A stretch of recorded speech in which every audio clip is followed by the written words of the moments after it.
Welcome to Vacation Station, hosted by Lisa and Nancy, editors of BigBlendMagazines.com.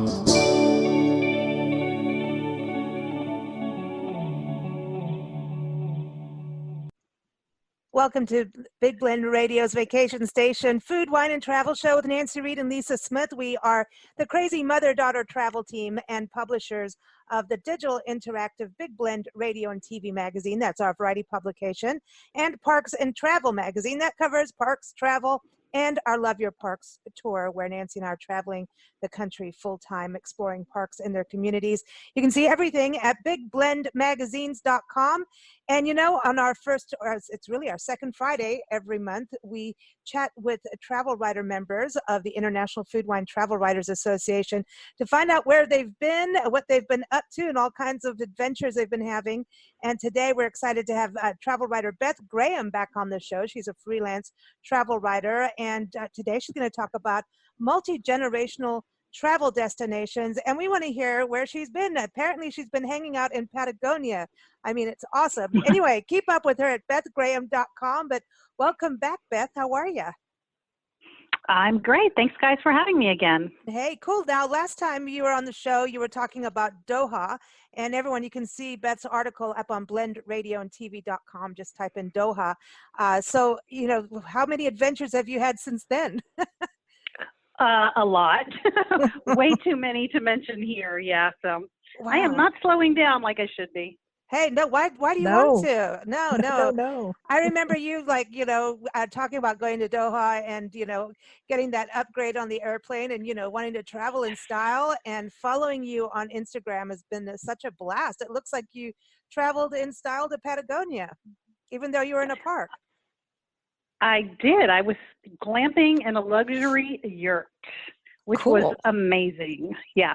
Cool. I'm talking very high end, these just very cool custom-made yurts with skylights. So you lay in your bed at night and you look at the sky where you've never seen so many stars. Wow. Oh, man. And it looks like you got wine out there too, right? I did. Chilean wine. Man, you can't beat that. Oh, that's why there's so many stars. Everything's a Milky Way. Everything's a Milky Way at that point. I want the Big Dipper. There it is. Well, you're so tired because you're hiking all day, and then you come back and have a glass of wine, and you just crash in the bed. But I did catch myself staring up at the sky for way too long sometimes. Oh, no, that's nice. Would you say it was amazing? So it's Torres del Paine. How do we pronounce this? You go for it. You were there. The national park is Torres del Paine. Okay. And it means the towers. So there's 3 towers that are the mountains of the park. Ooh, very nice. I was looking at pictures of it. It's beautiful. I know. It is beautiful. Yeah. Would you I've never say seen anything like that before. And when you're glamping, and when that's something I know we're talking about multi-generational destinations and resorts, mostly in Mexico today. But when you do that kind of luxury camping, that does really open the door to be more multi-generational, doesn't it? So it does. And this place was called Patagonia Camp. And there's 20 different yurts. And I believe there are 4 or 6 of them that are family yurts. So there are actually 2 yurts that are connected by a bathroom. And they sleep up to 5 people. So it's perfect for families. Wow. Very nice. Very nice. I want to go.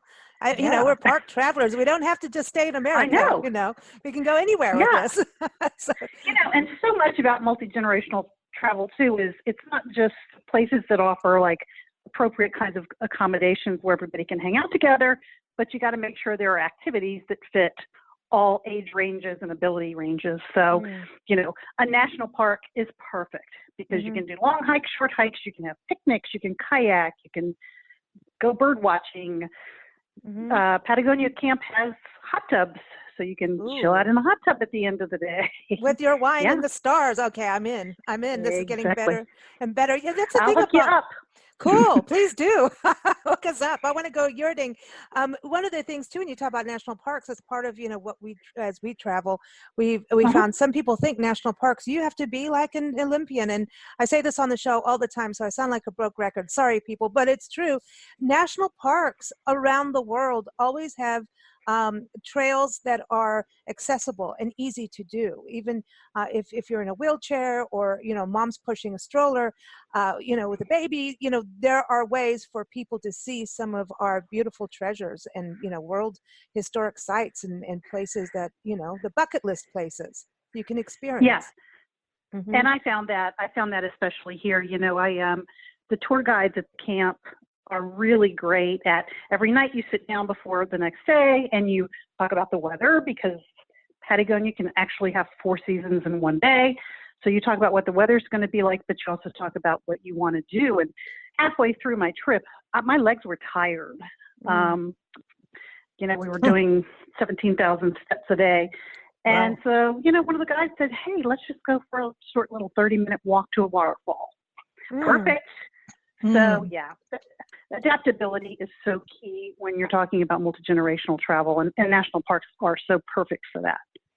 Now, Mexico, you gave us a little write-up about that and sent us some awesome resort photos.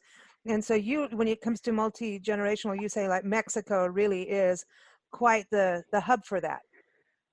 Yeah, they've really stepped up their game. A lot of these resorts have. I've done some multi-generational travel in the past, and it always ended up being a little chaotic, uncomfortable.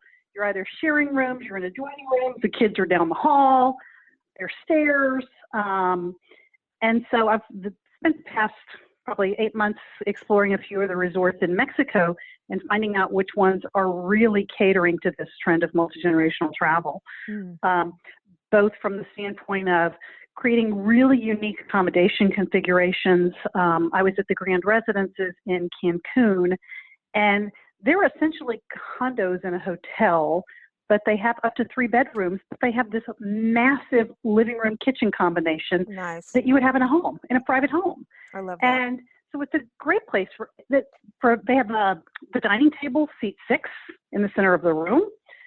So if you've got 3 different generations of family traveling together, it's the perfect kind of thing, spot where they can gather at the end of the day. Oh, I love cook in the room, so you don't have to go to the restaurant. And they have Murphy beds that pull out of the wall, which is how they maximize the space. Yeah, that's how they maximize the space. Oh man, those are fun. And I love it when you have cooking places. As Nancy and I, as we travel on the tour, we're always looking for that, because, not only are we running around, gathering all this footage and everything, but, we're working at weird hours to put the footage together. So sometimes you just want to cook. But I think also for moms and dads, when you have young kids, you may need to heat the bottle, there's all of that kind of thing that you need to think of, and you can't always get that in hotels as much. So no, and I've learned, I have a daughter who's vegan, and my husband is a meat eater, and for us to find a restaurant that suits everybody's, needs is often leads to some arguments. So I always look for resorts or properties where I will have a kitchen, because I like having that control. You can eat when you want, what you want. Yeah. Nancy's been carrying on. You've been, Nancy, carrying on about timeshares. Not like they've changed up. Have you noticed anything in the world of timeshares that changed over the years? Have they turned more into resorts, do you think? Yeah. I am finding that. A few of the properties where I've stayed are timeshare resorts. They have, 20% of the rooms designated as timeshares. And that's what families choose to come back to year after year, because they have a comfort level with it. Okay, that's neat to know, because that's what we're thinking. We're like, we need to do more timeshares as we go around, because they have kitchens and things like that. So when you were talking also, this kind of resort where, was it the Barcelo, the Maya Grand Resort, when there's like a sports bar, but it's like a theater, like a theater? Yes. Well, I'll tell you, I've been a lot of places, and I have honestly never been to a resort that offered this much. First of all, they have 3,500 rooms, but they're spread out across 5 different properties, so you don't feel like it's a massive hotel. But the range of activities was what really surprised me. There is a full sports bar with theater seating where men can watch the football game on a Sunday. There's nightly live entertainment shows you can go to as a family, or if just the women want to go. There's a putt-putt golf course. Cool. There is a full theme park built inside of the property. Wow. And it's tailored to younger kids. Kids of all ages, really. They have everything from the water parks for young kids up to a mini roller coaster and zip lines and ropes courses. And there's a full shopping mall on the property. And oh my gosh. You don't need so, to yeah, leave. I mean, yeah, that's, again, that's always the challenge when you're traveling as a family, whether it's a family reunion or just a vacation, is, the kids either end up sitting left out, or you're doing an activity the grandparents aren't really up for. So I like that everybody has something there that can entertain them. And it's a pretty confined space, so you just meet back in the evening. Or you go bowling as a family. Are there resorts that you can have like your nature fix like you had in Patagonia in Mexico? I haven't been across any in Mexico. I did go to an amazing one in Orcas Island in the San Juan Islands in the Pacific Northwest. Yeah. I stayed on a farm, and I think farms, just like national parks, are so great for multi-generational travel because there's something for everybody to do there when you're out in nature. I mean, you kind of make your own fun. This place was called Pebble Cove Farm, and they had different room configurations. They had a lot of animals on the property. They had 2 pigs, 2 horses, 2 sheep, chickens.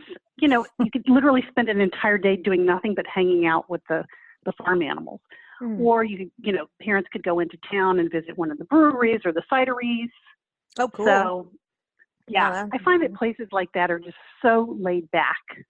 I like that. And when you're in the nature part of it, was it the sequoias that we stayed in a farm, and it was like the old farmhouse, the original farmhouse from, was it the 20s or 30s? And I mean, we ended up in the middle of a wedding, and we just sat there drinking wine and watching the wedding because it's beautiful. We were right in the orange groves. It was such a beautiful property because you could just put on your sneakers or whatever and go for a walk through the orange groves and look at all the flowers, and because they had beautiful gardens. That's, to me, I always want gardens somewhere. Yeah, and I think if you're not into a beach destination, doing something like that is perfect. Pebble Cove Farm had their own garden, and every morning we got up and we picked blueberries. My husband would go down to the shore and pick clams. And, to be able to do that with kids and grandparents together is just really kind of just such a cool throwback kind of vacation. I like that. And you find, I think it's important, like for grandparents to be able to hang out with their grandkids and find that connection too, and gives moms and dads a break. It's kind of, I heard a term the other day I had never heard, and I guess it's another one of the travel trends, but it's called skip gen travel. So it's skipping a generation travel. And so I guess that's when the grandparents take the grandkids on a trip. It's called skip gen. That's a good idea. I like that. Yeah. Well, yeah, it gives everybody. And then because I was glamping, I heard another term called gramping, which is when grandparents glamp. So, I mean, really, there's so many different ways out there to satisfy so many different demographics in travel. Wow, I like this. For you looking forward to 2020, because it's coming. What's on your list for your next destinations? Well, I'm actually excited to be going to Fiji at the end of this year. Ooh. I just celebrated my 30th wedding anniversary with my husband. And it's a destination that's been on my radar for a long time. And so we're going to be headed there for a little R&R. And then next year, I really am looking for more of the adventure travel. My mantra is I'm not a millennial, but I travel like one. And so I really want to do more of these type of Patagonia trips. I love the Middle East. I have not done a river cruise. It's on my list. Ooh, yeah. So for me, it's just really, I also say I'm not looking for destinations. I'm looking for experiences. So I want to do things at this stage of my life that just have just great memories. Mm. I would like to do, talking about multi-generational travel, my kids are grown and out of the house, and we haven't done a family vacation in years. Oh, yeah. So my goal next year is to do a family vacation. My kids are, they have jobs, and so coordinating that is always a task. But that's truly my goal for 2020 is to do something with my kids. Mm. Cool. Yeah, that's nice. important. Yeah, that's Mm. the best memories, I think. It's going on those vacations, getting like even the road trip across America, getting everybody in the station wagon days. Those are it's Right. fun. It's fun stuff. But that's when you say you're out there, you're collecting experiences, and I think that's something in the travel market itself, the industries like really starting to like, hey, we need to do experiences because it really isn't, I don't think it's generational. I think it's really where it is now that people want that authentic experience. Even if it's a business, convention or something, I see those changing up to provide really unique experiences as well. So I think it's what it is now, which is good. We need that. Right. And that's what I tend to do. I like to explore places through the food and the culture and the local people. I've spent a lot of time in Mexico this past year, but I'm not that big of a beach person anymore. So I like things where I can really immerse, like Patagonia. I sat in what's called a puesto, which is a little house in the field where the gauchos, when they're herding cattle, go to get out of the wind.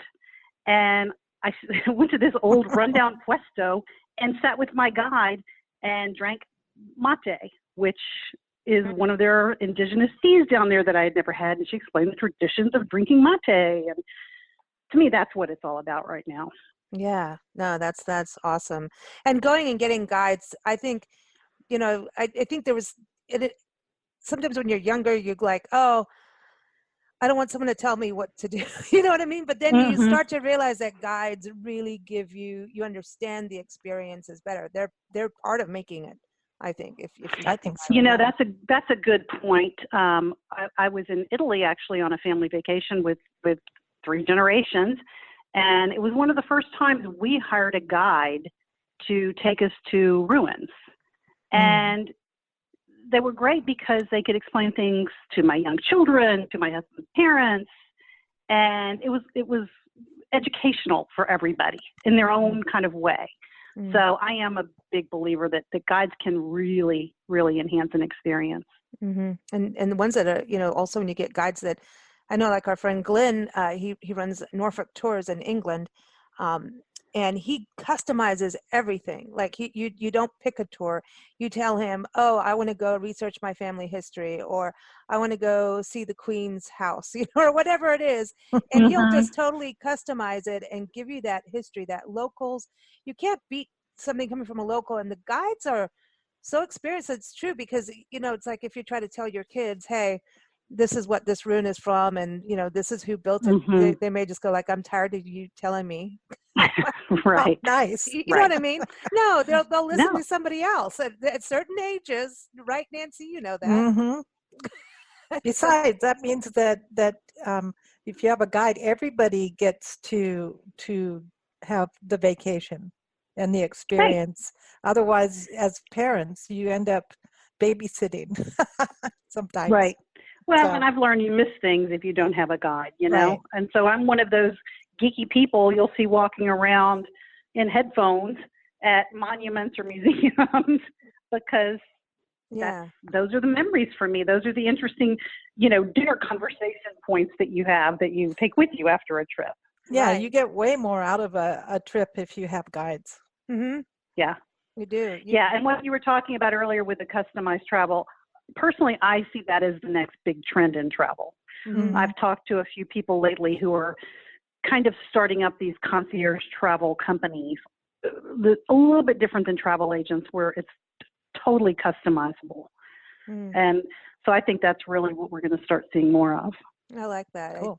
Now, and you're talking about how you geek out on things. We're like that too, especially you put us in a park and it's like, what kind of bird is that? And is it a juvenile? I don't know. What is it? You want to hear all these things, or is it migrating?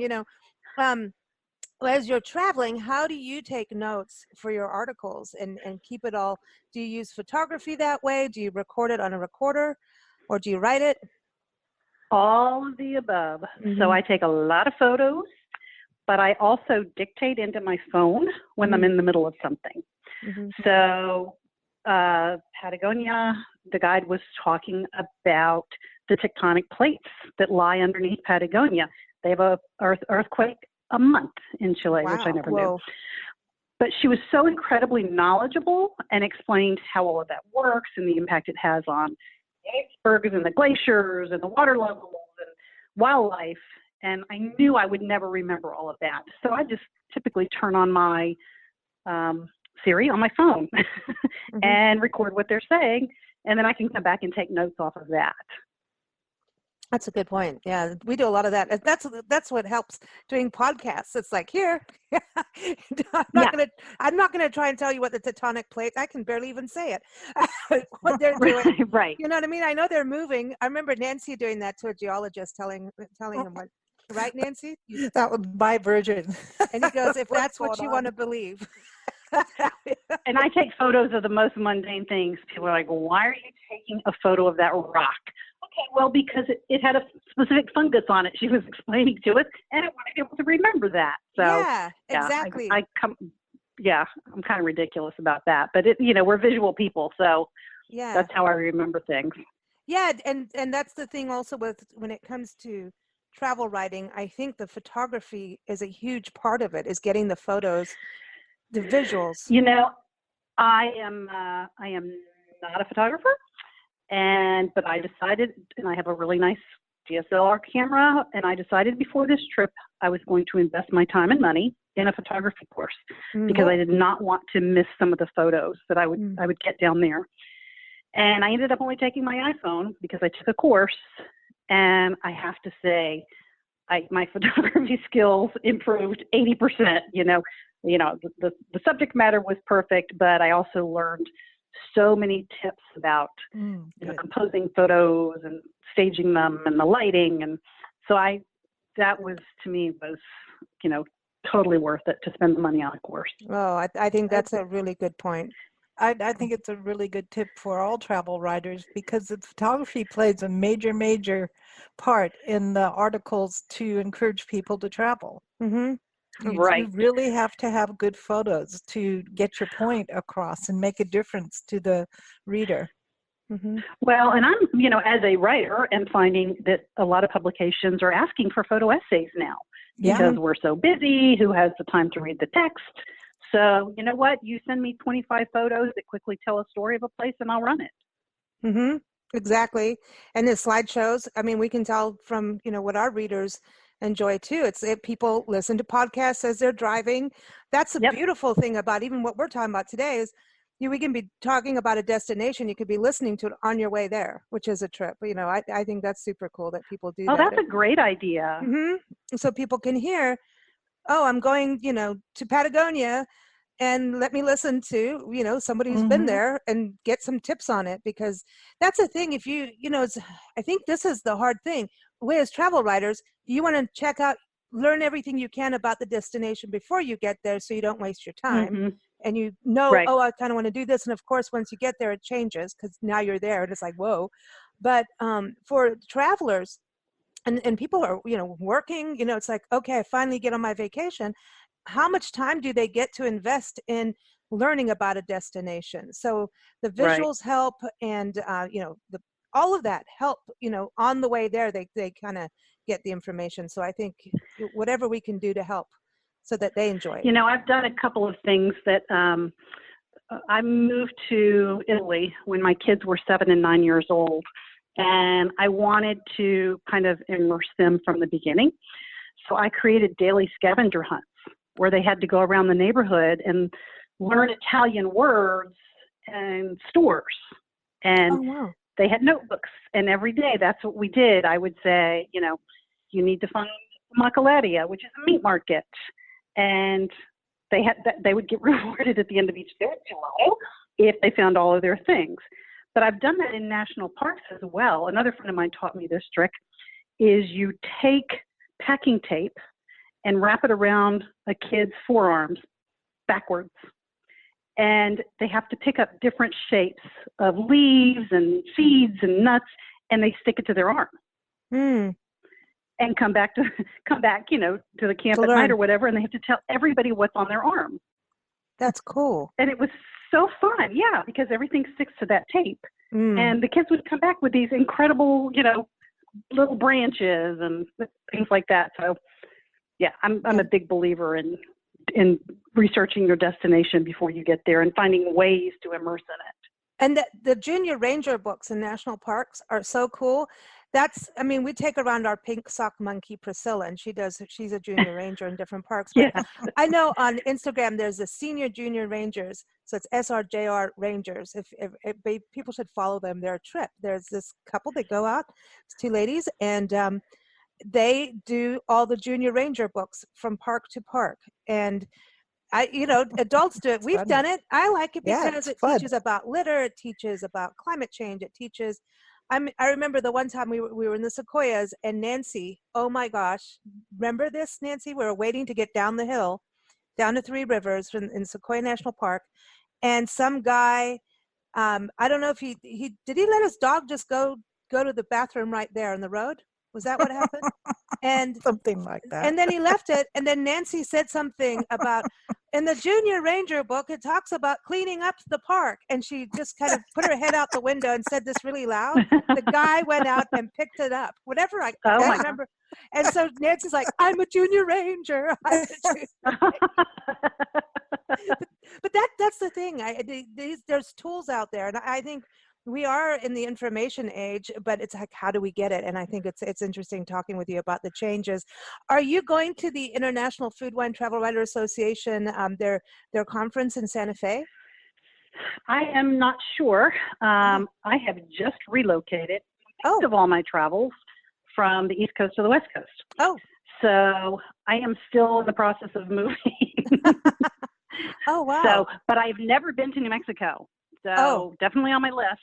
Oh, you must go. We were in Santa Fe in July, and New Mexico, the state of New Mexico is amazing. The land of enchantment. It truly, it is the land of enchantment. And Santa Fe, I thought it was going to be, real hoity-toity, right, Nancy, with all the art and everything. And it's so laid back, and it's one of the coolest downtowns, the plaza, the hotels.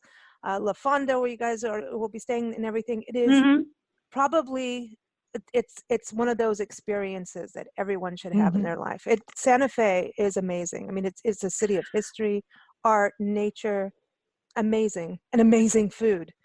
Amazing food. Yeah, I've heard that. Yeah. Oh. And I'm embarrassed to admit, I'm a travel writer, and I've seen a lot of the world. There's a lot of the United States I haven't seen yet.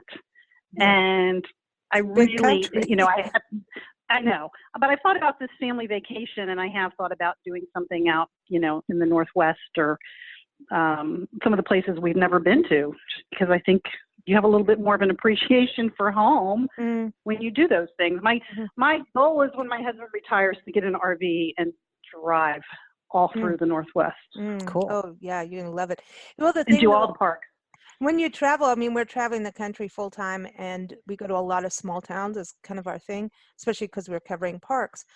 And, you think about everybody fighting on social media and all the political drama, and there's a whole thing like, let's just turn off the news, which we shouldn't do, just listen once in a while and keep abreast of it all. But you do need to walk away from it. But when you're traveling, what we've experienced is it doesn't matter, people are really, really nice out there. You're going to always meet someone you don't like. It's always going to happen in life. But this country is really friendly, believe it or not. Yeah. That's and that's one of the takeaways I had from Patagonia Camp last week is, and I'm not sure what I'll do with this, but, I sat there one night and ended up talking to two other couples. One couple from Houston, who travel 3 weeks out of the year somewhere exotic. They had just gotten off an Antarctic cruise.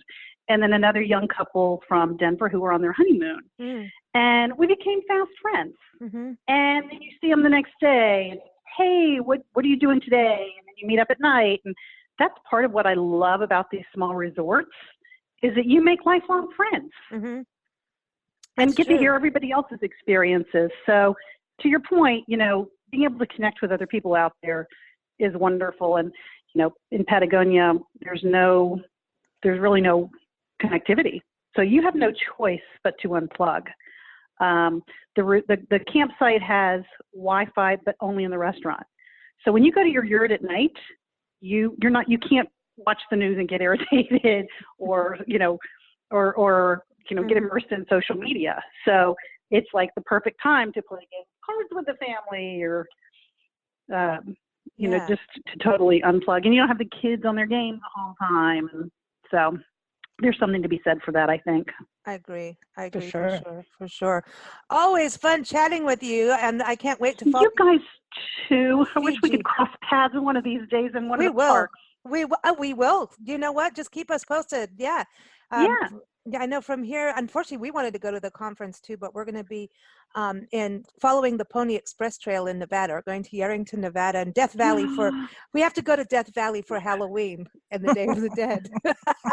Oh my gosh, that's how our fun. I can't wait next to thing. see all of that on social media. Yeah, but let's keep in touch. So you're in the West Coast now Yeah, too. definitely. So I know am. we're going to be in the Southern California area or Northern or. I am actually in Arizona right now. Yeah. Oh, Oh. okay. Well, you're up the road. Yeah. Okay, cool. That's not so far from us. We're in Arizona today. We're in Yuma, Arizona good. today. Yeah. We're on the Colorado River, but we'll keep in touch because we travel all over. I know the West Coast and this region is always going to be our go-to place. So, but everyone, keep up with Beth at Beth-Graham.com. You want to give everyone your socials where they got to follow you on Instagram. You got cookies. Yeah, so my Instagram is travel_wine_and_dogs, because my life is all about travel, wine, and dogs. Travel, wine, and dogs. That's the perfect thing. Also, you're on Twitter, Facebook, all of those great places. Keep up with Beth. And also the International Food Wine Travel Writers Association. If you're a writer, photographer, filmmaker, author, a CVB, or a destination, check out ifwtwa.org. Awesome organization. I know that the conference, I think it ends to register on Halloween. So there you go. Well, we'll be in Death Valley. We're like, stop, everybody, register now. Go to Santa Fe. It's beautiful. And everyone, of course, you can keep up with us at bigblendradio.com. Our shows now air Sunday through Friday. I was saying Thursday the other day. It's Sunday through Friday. So just go to bigblendradio.com. You'll see the schedule as different episodes go live. And, of course, keep up with us at bigblendmagazines.com. Beth, I wanted to play a song for you. And today it is called Another Lovely Day, because that's what travel is about. And it's from our friends Everett Coast, and you can keep up with them at everettcoast.com and off of their album Liftoff. You see, it's all travel related. So here it is, Another Lovely Day. And you have another lovely day, Beth. Thank you.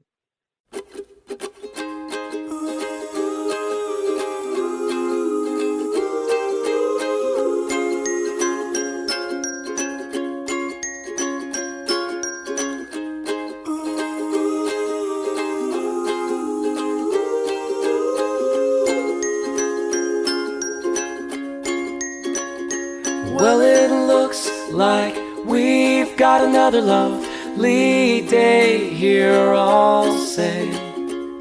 At least it looks that way to me. I wish you could have seen the sun rise, but you were sleeping so peacefully.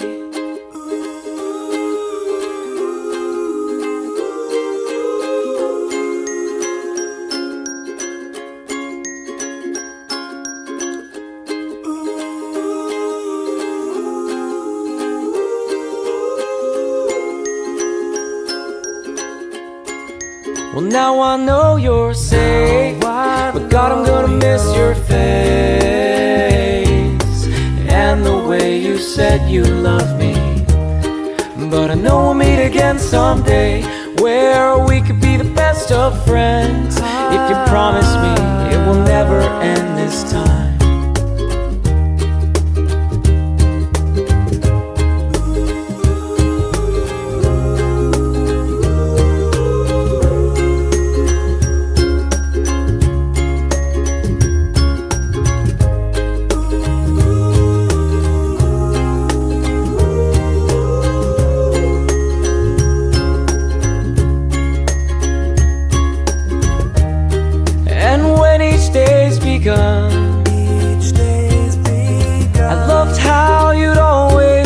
up with the sun.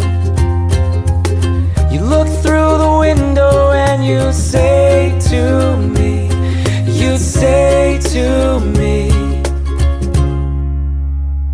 well, it looks like we've got another lovely day here, I'll say. At least it looks that way to me.